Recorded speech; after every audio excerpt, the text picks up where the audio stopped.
So welcome back to the part 3 of the George Farmer workshop.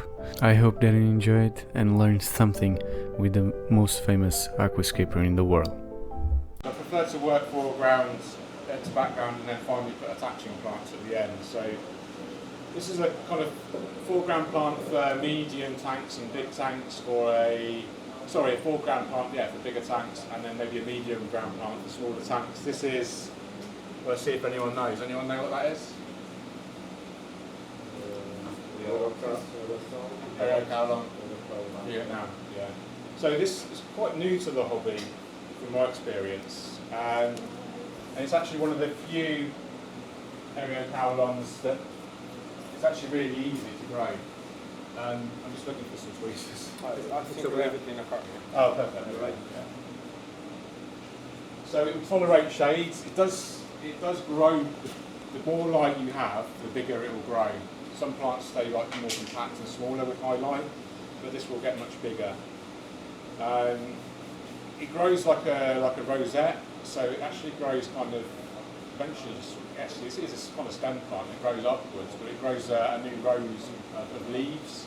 So gradually, it will, get quite tall. So it will need maintaining, but it is relatively slow growing. And I just really like the kind of grassy, quite a waxy leaf, quite robust, compared to something like Calanthium, which is much more of a sort of a thinner leaf, if you like.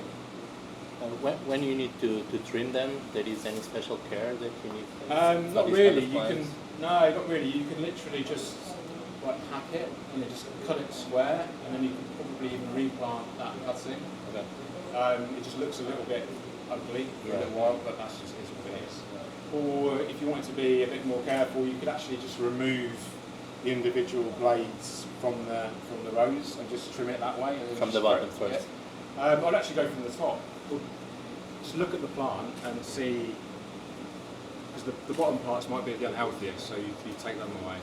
But otherwise, I'll probably remove from the top, and then it just looks more natural. Thank you. I'll be the brown part of it. Oh, perfect. Yeah. And if you want to speak a little bit about clips. Yeah. And put them with the deployment then. Yeah, we'll get the twice together. Let's talk about that, yeah. So, when we're planting, we're always thinking about what's the maximum size that it can get to. Think about how that's going to kind of impact on the overall aquascape. So, very simply put, you wouldn't put really big foreground, really big background plants in the front. So, think about how the tank's going to maybe look in 6 months.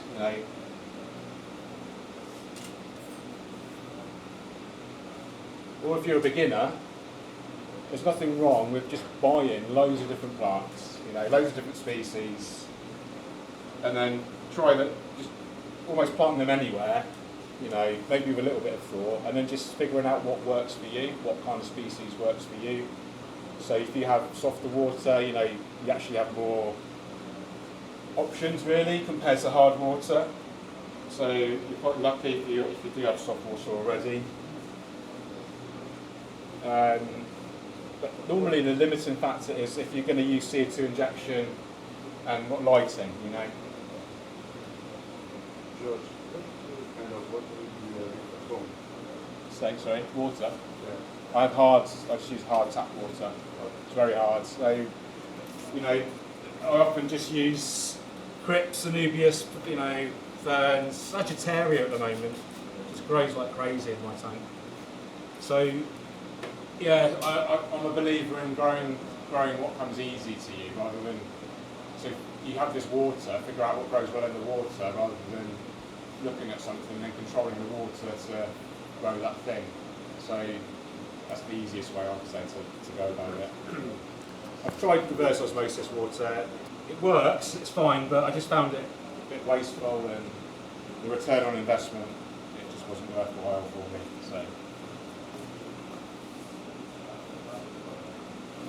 So you can see I'm planting around the rocks here. This is going to act as a transition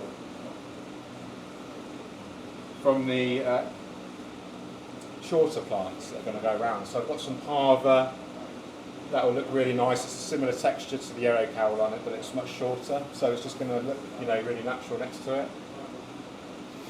One of the smallest crypts you can get. It's the smallest crypt that you can get from Tropica, that's for sure.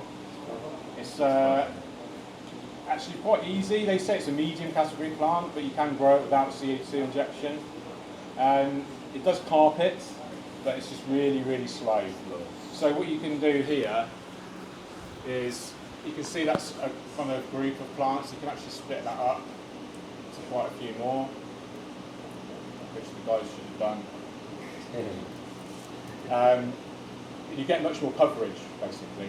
So It goes better in shadow areas. yes, yeah.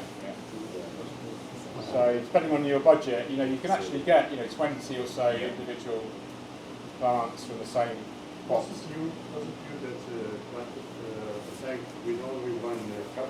Yeah. A few years I did that, ago? yeah, Monte Carlo. And Monte Carlo. yeah, that's crazy. Yeah, 1 hour planting. It is an opportunity to like be really like patient. You know, it's something quite zen about it. You know, just sat there doing the same thing. Your mind can just wander. It's actually very therapeutic. We get bombarded, don't we, with so much information these days. You know, like the news, social media. You know, you always find yourself feeling a bit shit. You know, after watching the news, don't you? So, well, you know, something to be said for spending a few hours, you know, just on a simple thing that's going to actually, you know, sort of nourishes the soul. You know, you're doing something just for you, you know, or for anyone that enjoys the aquarium. It's actually a very positive hobby, you know. And I think we need more of that these days.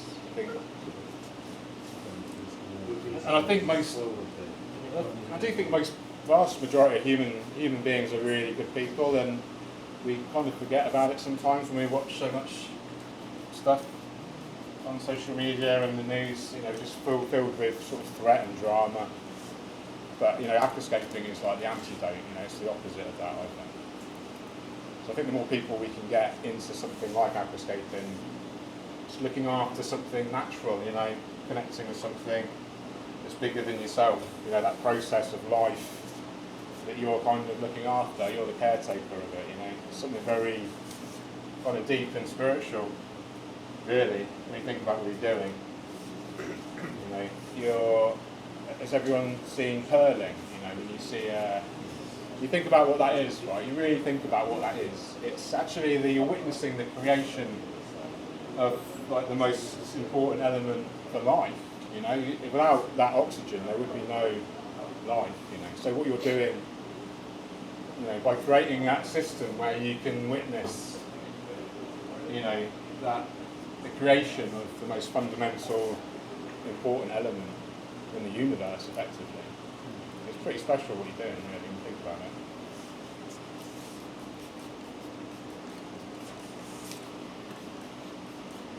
So you can see the textures work really well together with the parva and the Areocaulon.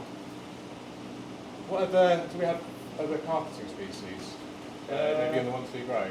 Yeah, I can get it Monte Carlo, Educari, let me see. Areocaris, Monte no Carlo. Monte Carlo today. I show you the one Monte Carlo. Areocaris or, yeah, Areocaris would be good. So, we got the Educari, Is that the Priscilla? You got Priscilla or the Areocaris? yeah, let me check. Have you got any pots of Parvula? The Mura, only in vitro. Okay. Let's do all of them then. Esticularis, Priscilla and Parvula. Is there all three? I don't have Mozilla. Okay. Just the Educari in vitro. Yeah. And also stigma. Arvino is already used. But Lisa. I've got Cuba, Monte Carlo. You got Monte Carlo, have you? You mentioned it, yeah. Marsilea. Oh, Marsilea? Yeah, let's do Marsilea and Areocaris in vitro. Yeah. What do you see or the limiter? Let's do both actually. Yeah, two pots of each, if you've got them.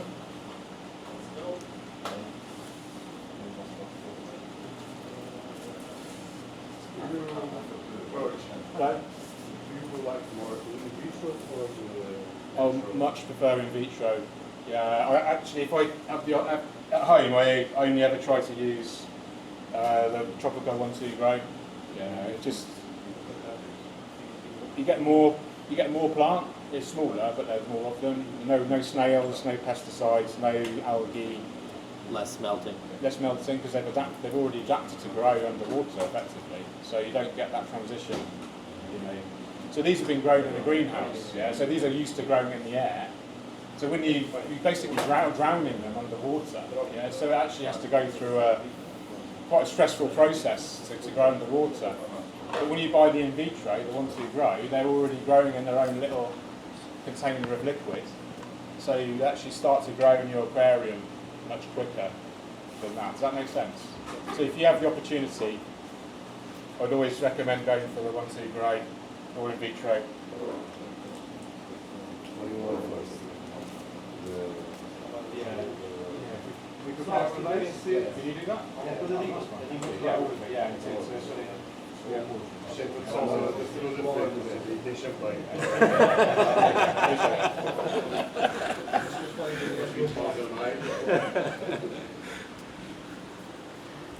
Yes. What's your opinion about the treating I think it can work. I think it's just down to you. It's Yes, because I have a lot of melts there. do you using the 1-2 grow or the pots? Yeah. Trimming a pot is probably a good idea because it will stimulate the new growth and that will be adapted to grow underwater. Have you got CO2 injection? Yeah. Okay. Right now, I do. Yeah, that will help.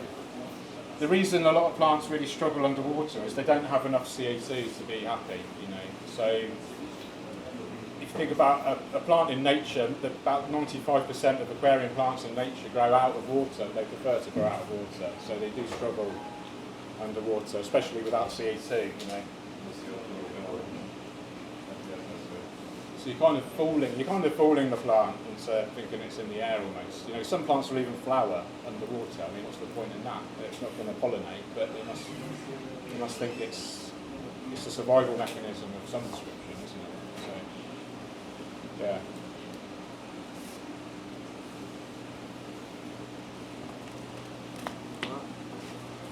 How's this? Thank you. Is everyone comfortable? We can have been here an hour now or so. Feel free to pop out for a cigarette break or whatever if you can stand the heat.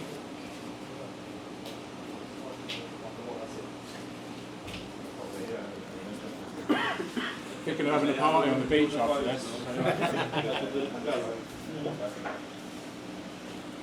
I went for a swim on the beach yesterday with Ivo and Ricardo, and it was so lovely. It was like no tourists, no idiot English people spoiling the beautiful places. Yeah, it was lovely.